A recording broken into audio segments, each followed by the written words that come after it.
strand of questions I'll just pick up on is around the National Early Years Strategy. There were some questions around the potential of that and the process. Start Strong, along with Bernardo's and a number of other organisations, are on the expert advisory group on the strategy, and we've also made a submission into the Minister for Children and Youth Affairs. The strategy is still being developed. I think it's too early to say whether it's going to be a good strategy. I very much hope it will. The process has been, I know there were some questions raised about the process in early stage. I'm very glad to say the Minister for Children has taken a very personal role in trying to ensure that the process of developing the strategy is strong, and I'm looking forward to helping work on it over the next couple of months. But I think it's important we get it right. It's a critical opportunity to do the sort of the joined up policy making that we need to address child poverty and to achieve positive outcomes for all children. Either Suzanne or June? I'll begin, okay. And then I'll pass over to Suzanne. Thank you. Again, just to pick up on some of the points, Deputy Troy raised the question about the decisions made in Budget 2013 regarding cuts to child income supports and how the savings accrued through those cuts were not all ring-fenced into services. And yes, obviously we would wholeheartedly agree with them that we were extremely disappointed by the choice to have another flat rate cut to child benefit without any form of compensation, particularly to low-income families.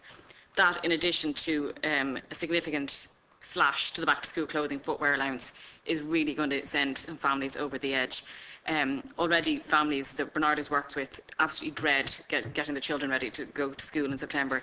And the fact that now the amounts awarded to the back-to-school clothing footwear allowance is less, they have to make up a deficit even more. I suppose the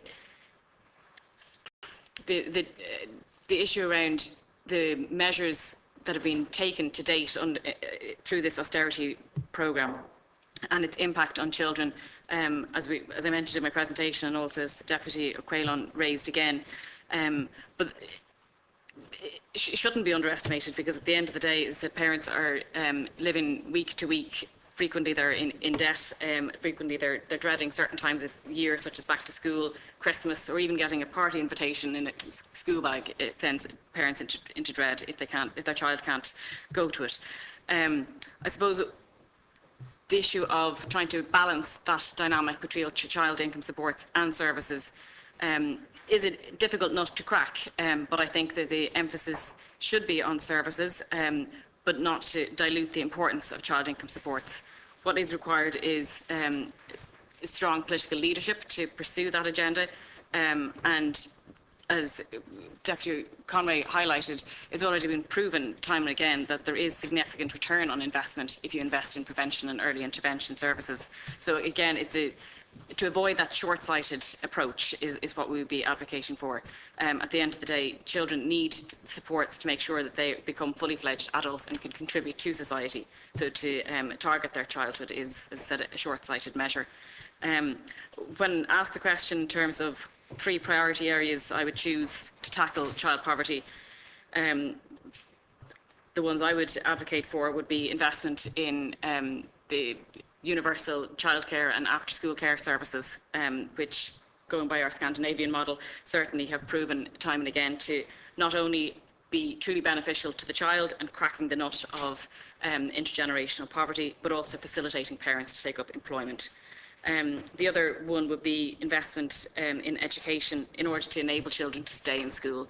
Time and again, access to education has been crucial, and unfortunately supports in those areas have been cut in the recent past, to the detriment of children's ability to stay in school in some cases.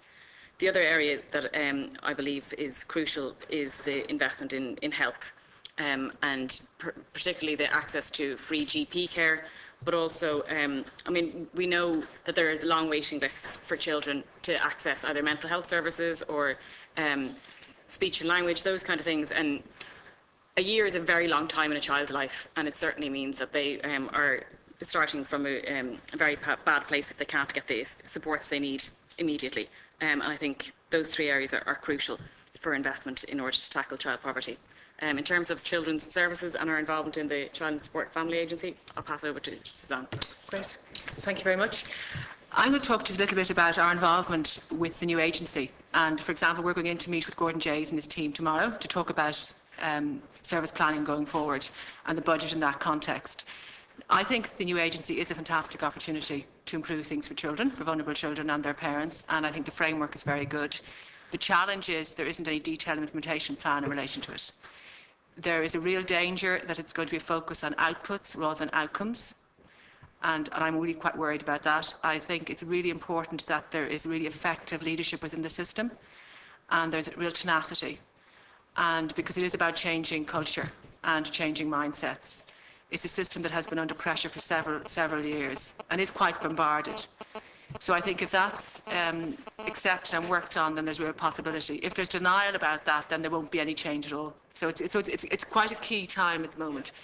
I think one of the challenges for us going in to negotiate is, I think, because there's such an emphasis on understandably on child protection, that there'll be real pressure for Bernardas to predominantly do that type of work, when in fact it's really important that we're involved in early intervention and prevention with vulnerable families who often self-refer, which is the best way to work with families when they come in because they want to work with you.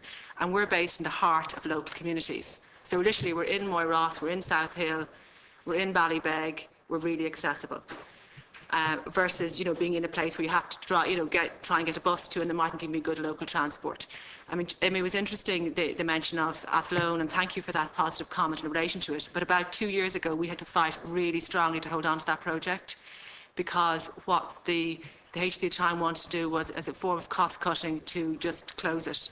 And it was really difficult to get an outcome-based discussion on it, because what the system was thinking about was, we just need to save money, and this is the way to do it, irrespective of the fact that they could acknowledge that we were delivering outcomes for children. So we were able to fight it, and some people within the system did listen, but it was really quite a hard battle.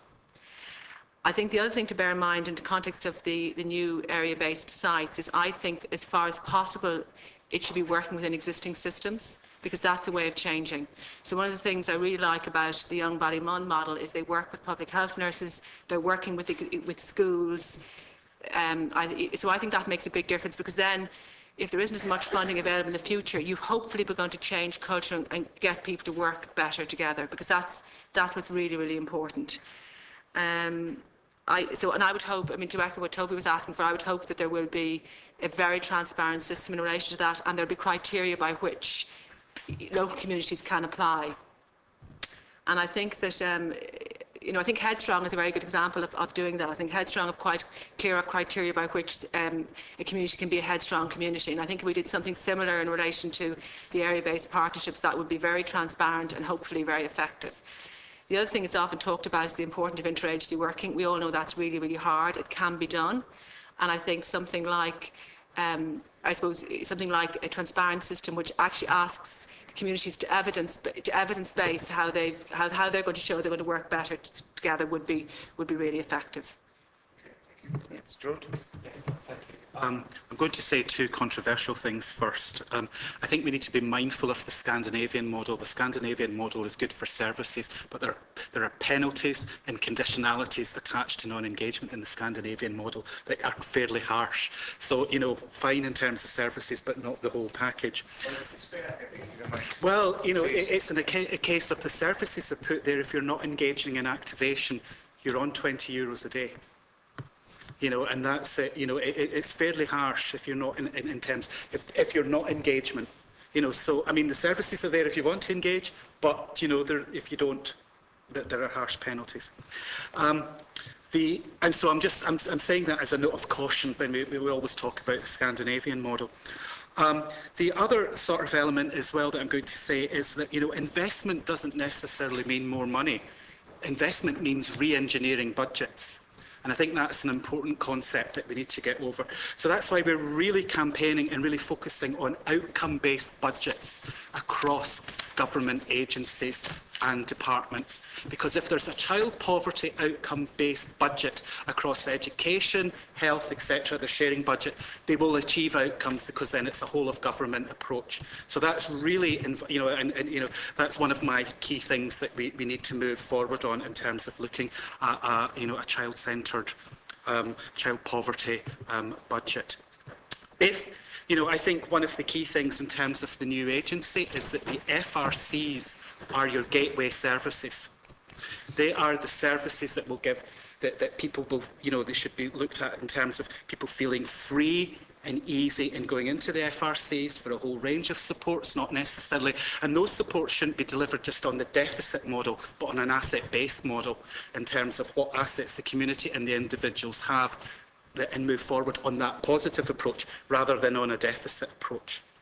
So, you know, I think it's appropriate and it's good that we have that FRC model, but it needs to be worked on and it needs to be developed so that it's seen as a resource in terms of communities.